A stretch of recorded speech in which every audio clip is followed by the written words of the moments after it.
Baiklah, Assalamualaikum warahmatullahi wabarakatuh. Perkenalkan, nama saya Bilaluddin, biasa dipanggil Bilal dengan NIM 301181110Y3. Nah, jadi teman-teman, saya dari kelas 18 akuntansi 1 Fakultas Ekonomi Universitas Bangka Belitung. Jadi video ini dibuat untuk memenuhi tugas kepemimpinan dengan dosen pengampu, yaitu Ibu Maya Yusmita SEMS. Nah, jadi teman-teman, saya akan mempresentasikan dan juga mengupas jurnal mengenai kepemimpinan yang berjudul The Importance of Trust is Leadership, yaitu pentingnya kepercayaan dalam kepemimpinan oleh David Elmina. Baiklah teman-teman, jadi sebelum kita memasuki lebih dalam lagi, sudah ada beberapa pembahasan yang akan dibahas. Yang pertama itu ada latar belakang, tujuan penelitian, hasil dan pembahasan, dan juga ada kesimpulan. Oke, jadi yang pertama itu ada latar belakang yang diteliti oleh tadi ya, David Elmina menyebutkan bahwa Robert F. Harley mengutip pada surveinya tahun 2002 bahwa dia telah melakukan survei terhadap 450 orang eksekutif.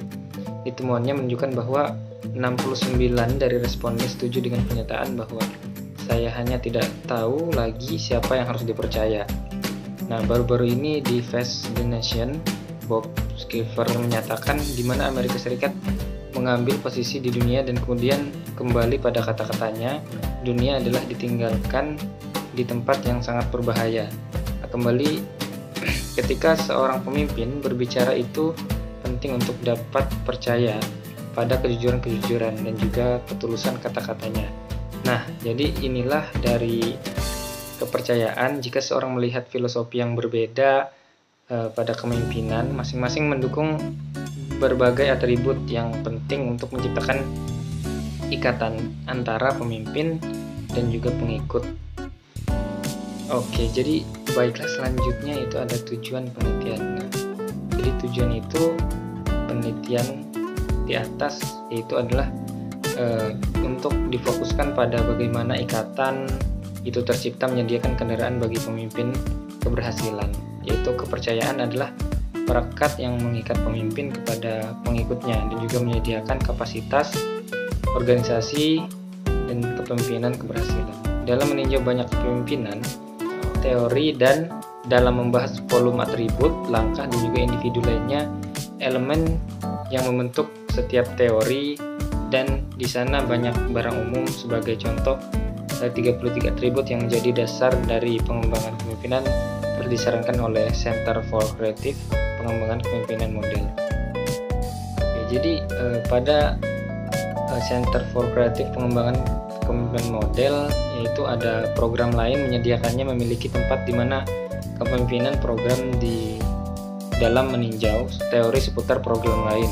Itu sementara ada 3 aktivitas luas yang membuat model mereka atau model ini seperti kebanyakan lainnya model berbicara ke vision, alignment atau eksekusi, menjelaskan berbagai aktivitas termasuk menciptakan kejelasan, menciptakan rasa tentang urgensi seputar pelaksanaan kepemimpinan, memberikan kesempatan untuk berdialog, dan juga menjadi inspiratif.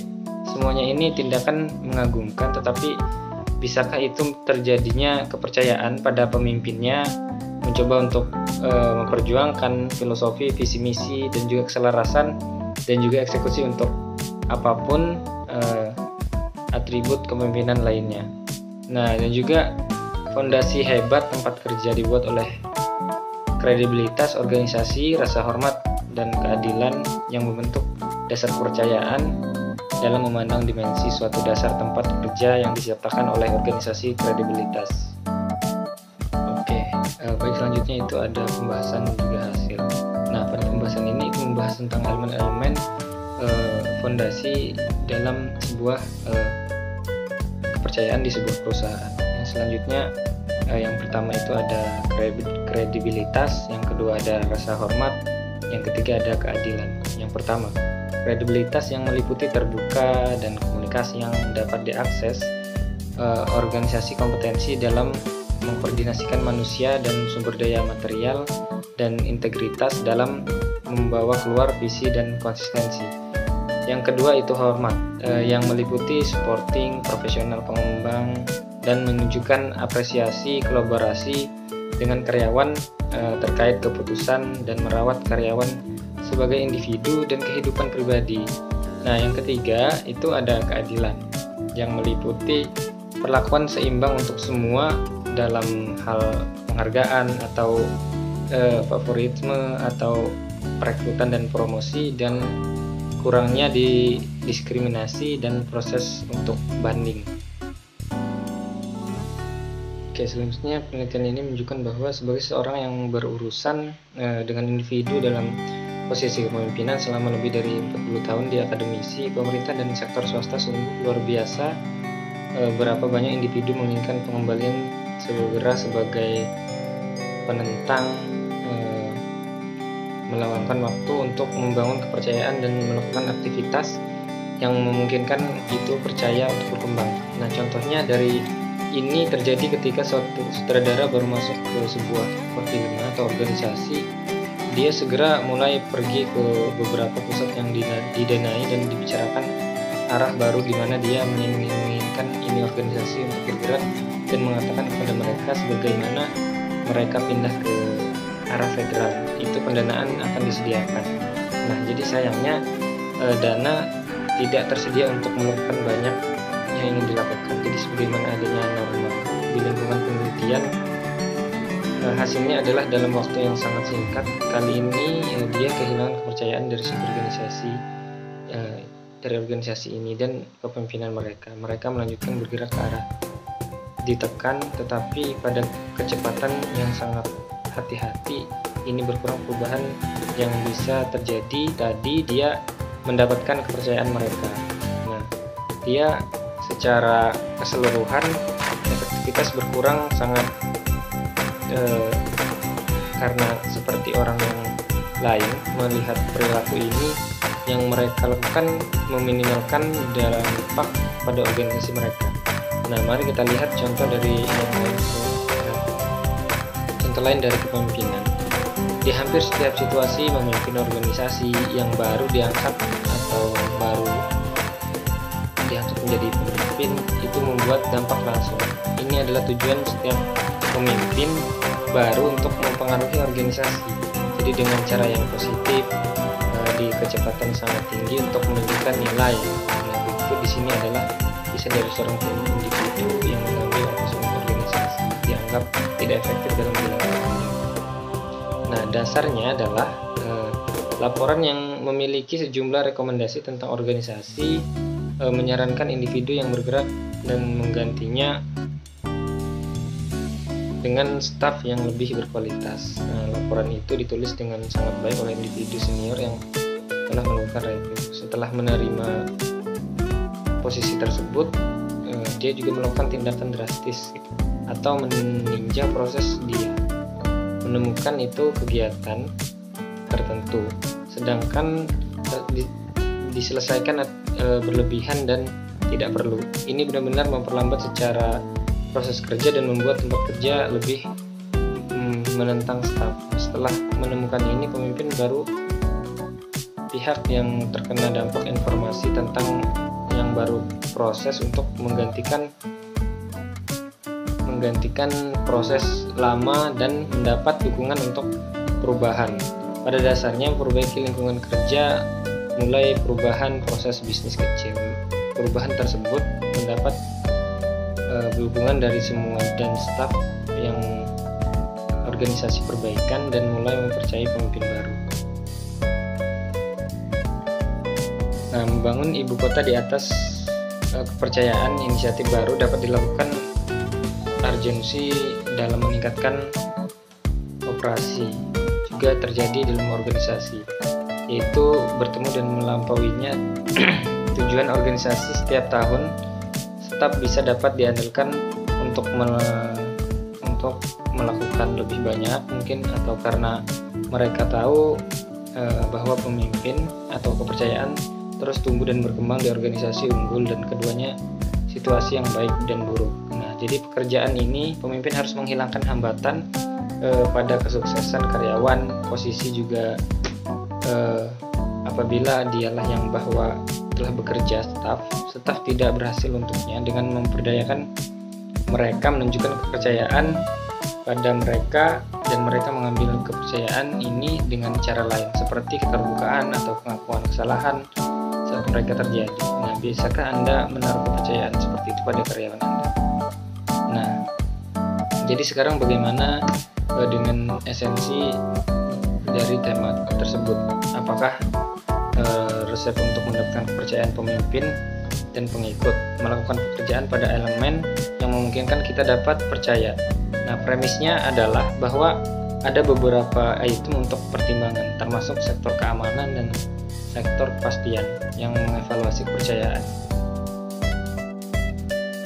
Oke, baiklah, jadi termasuk tadi kan ada skor keamanan dan juga skor kepastian. Nah, ini ada yang pertama itu ada skor keamanan, yaitu mencakup evaluasi yang berupa item-item. Yang pertama itu ada kesediaan pemimpin untuk mengambil resiko. Jadi setiap ketika pemimpin itu baik perusahaan atau organisasi itu harus mengambil resiko apa yang harus dilakukan. Nah, yang kedua itu adalah derajat optimisme yang dia ungkapkan. Nah, ketika menjadi seorang pemimpin harus bersikap optimis untuk berpikir logis ke depan. Nah, yang ketiga ada berapa pengaruh yang dimiliki pemimpin atas orang lain. Nah, setiap pemimpin tentunya harus memiliki pengaruh terhadap orang-orang yang menjadi bawahannya. Jadi ketika pemimpin tersebut berbicara itu akan didengarkan oleh para bawahan. Yang keempat ada keterbukaan. Nah, keterbukaan ini sangat penting sekali karena dalam sebuah kepemimpinan itu tentunya harus ada kejujuran dan juga keterbukaan dari seorang pemimpin. Nah, jadi melanjutkan yang tadi itu ada yang kelima, yaitu kemauan untuk berekspresi pikiran dan perasaan. Nah, jadi maksudnya di sini ketika menjadi seorang pemimpin tentunya kita harus berkorban pikiran dan juga perasaan. Nah, yang keenam itu adalah derajat sampai mana pemimpin prihatin atas apa itu yang dipikir. Baiklah, selanjutnya itu ada skor kepastian, adalah analisis situasi dan meliputi. Yang pertama itu ada taruhannya, yang kedua ada keakraban situasi, yang ketiga ada pengenalan orang lain dengan situasinya, yang keempat ada keselarasan kepentingan, yang kelima ada tingkat dukungan untuk satu sama lain, yang keenam ada predikat, yang keenam ada predikatibilitas dari pemimpin, dan yang ketujuh itu ada sejauh mana komunikasi terjalin antara bos dan juga bawahan. Oke, jadi selanjutnya itu adalah langkah untuk menciptakan kepercayaan. Itu termasuk mengambil tindakan yang mendemonstrasikan perhatian yang tulus untuk orang lain, bersedia mengakui area kelemahan, dan juga memberi kompensasi dengan berbagai atau mendelegasikannya tanggung jawab, dengan kata lain di bawah janji dan hasil yang berlebihan. Jika kamu tidak bisa memenuhi janji tersebut, jelaskan mengapa dengan jujur.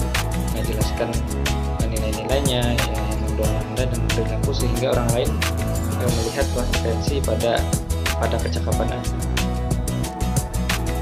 Baiklah, yang terakhir itu ada kesimpulan. Nah, jadi kesimpulannya dari jurnal tersebut atau jurnal di atas adalah kepercayaan pemimpin itu menempatkan orang-orang yang mereka pimpin, memungkinkan keduanya, pemimpin dan pengikutnya, untuk berprestasi.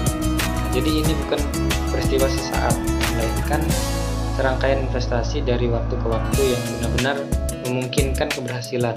Sepanjang jalan para pemimpin menyukai mereka pengikut akan membuat kesalahan, namun sebuah pendekatan jujur dan juga peduli memungkinkan mereka kesalahan yang harus diatasi. Nah, jadi dalam sebuah organisasi atau perusahaan pentingnya itu yaitu kepercayaan, baik itu pemimpin terhadap bawahannya atau bawahan kepada pemimpin. Baiklah teman-teman, mungkin itu saja yang bisa dapat saya jelaskan. Mungkin banyak kekurangan dan kesalahan, mohon dimaafkan. Kepada Allah Subhanahu wa ta'ala, saya Wassalamualaikum warahmatullahi wabarakatuh.